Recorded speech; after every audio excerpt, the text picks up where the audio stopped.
সকাল। দিনাজপুরটিভি.com-এর সকালের সংবাদে সবাইকে স্বাগতম। প্রথমে থাকছে শীর্ষ শিরোনামসমূহ, এরপর বিস্তারিত।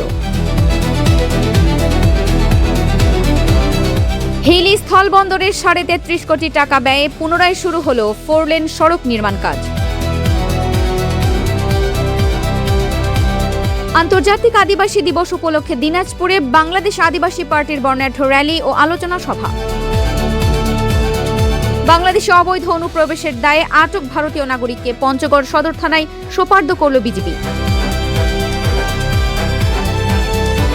ভালো ফলন নিশ্চিত করতে ধানের চারা রোপণের আগে সঠিক নিয়মে জমি প্রস্তুতের পরামর্শ কৃষি বিশেষজ্ঞদের। ধান চাষে ইউরিয়া সারের সঠিক ব্যবহার নিয়ে কৃষকদের সতর্ক করলেন বিশেষজ্ঞরা। অতিরিক্ত প্রয়োগে রয়েছে ঝুঁকি।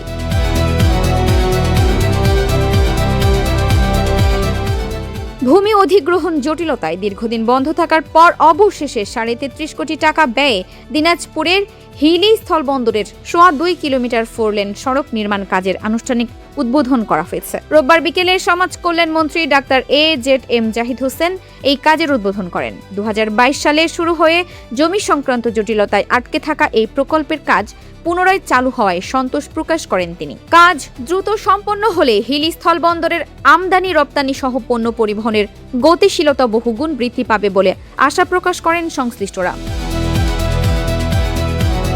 আন্তর্জাতিক আদিবাসী দিবস উপলক্ষে দিনাজপুরে বর্ণাঢ্য র্যালি, আলোচনা সভা ও স্মারকলিপি প্রদান সহ দিনব্যাপী নানা কর্মসূচি পালিত হয়েছে। শনিবার বাংলাদেশ আদিবাসী পার্টি জেলা শাখার উদ্যোগে প্রেস ক্লাব প্রাঙ্গণ থেকে একটি বর্ণাঢ্য র্যালি বের হয়ে শহরের প্রধান সড়কগুলো প্রদক্ষিণ করে। আদিবাসী ধাত্রীদের সম্মান, জীবন ও সুস্থতা সুরক্ষায় তাদের অবদান প্রতিপাদ্যকে সামনে রেখে আয়োজিত আলোচনা সভায় বক্তারা আদিবাসী জনগোষ্ঠীর অধিকার ও সংস্কৃতি সংরক্ষণের দাবি জানান। বিশেষ করে মাতৃস্বাস্থ্য সুরক্ষায় ভূমিকা রাখা আদিবাসী ধাত্রীদের সামাজিক মর্যাদা ও সরকারি স্বীকৃতি প্রদানের উপর জোর দেন নেতৃবৃন্দ।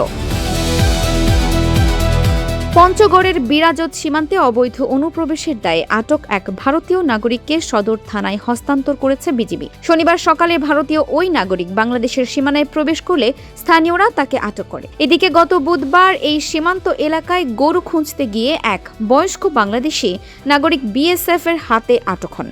এই ঘটনায় বিজিবি ও BSF এর মধ্যে ব্যাটালিয়ন কমান্ডার পর্যায়ে পতাকা বৈঠক অনুষ্ঠিত হয়, যেখানে BSF ওই বাংলাদেশি নাগরিককে আদালতে সোপর্দ করেছে বলে জানায়। এরপর রবিবার বিকেলে আটক ভারতীয় নাগরিককে পুলিশের কাছে হস্তান্তর করা হয়। পুলিশ জানিয়েছে তার বিরুদ্ধে আইনি ব্যবস্থা নেওয়ার প্রক্রিয়া চলছে। ধানের চারা রোপণের আগে জমি সঠিকভাবে প্রস্তুত করতে কৃষকদের পরামর্শ দিয়েছেন কৃষি বিশেষজ্ঞরা। মাটির প্রকৃতি এবং আর্দ্রতার উপর ভিত্তি করে জমিতে সাধারণত ৪ থেকে ৫টি চাষ ও মই দিতে হয়। বিশেষজ্ঞরা বলছেন, জমি অসমান থাকলে পানি ধরে রাখা যায় না, তাই মই দিয়ে ভালোভাবে কাদা তৈরি করে সমান করে নেওয়া অত্যন্ত জরুরি। সঠিক নিয়মে জমি প্রস্তুত করে সুষম মাত্রায় জৈব ও রাসায়নিক সার প্রয়োগ করলে আগাছার উপদ্রব কমে যায় এবং ধানের বাম্পার ফলন নিশ্চিত করা সম্ভব হয় বলে জানান তারা। ধানের কাঙ্ক্ষিত ফলন নিশ্চিতে ইউরিয়া সারের সঠিক ব্যবহারের ওপর জোর দিয়েছেন কৃষি বিশেষজ্ঞরা। উচ্চ ফলনশীল জাতের ধান চাষে একর প্রতি সাধারণত ৫০ থেকে ৭০ কিলোগ্রাম ইউরিয়া সারের প্রয়োজন হয়, যা ৩ কিস্তিতে প্রয়োগ করতে হয়।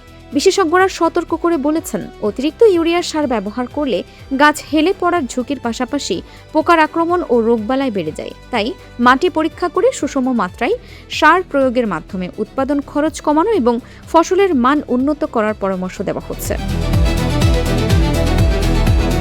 এই ছিল এখনকার মতো দিনাজপুরটিভি.com-এর সকালের সংবাদ। উত্তরবঙ্গের সর্বশেষ সব খবরের তাৎক্ষণিক আপডেট ও ভিডিও দেখতে আমাদের ফেসবুক পেজটি ফলো করুন এবং ইউটিউব চ্যানেলটি সাবস্ক্রাইব করে আমাদের সাথেই থাকুন।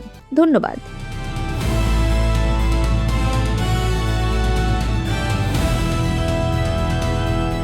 দিনাজপুর টিভি মানুষের জীবনের কথা বলে।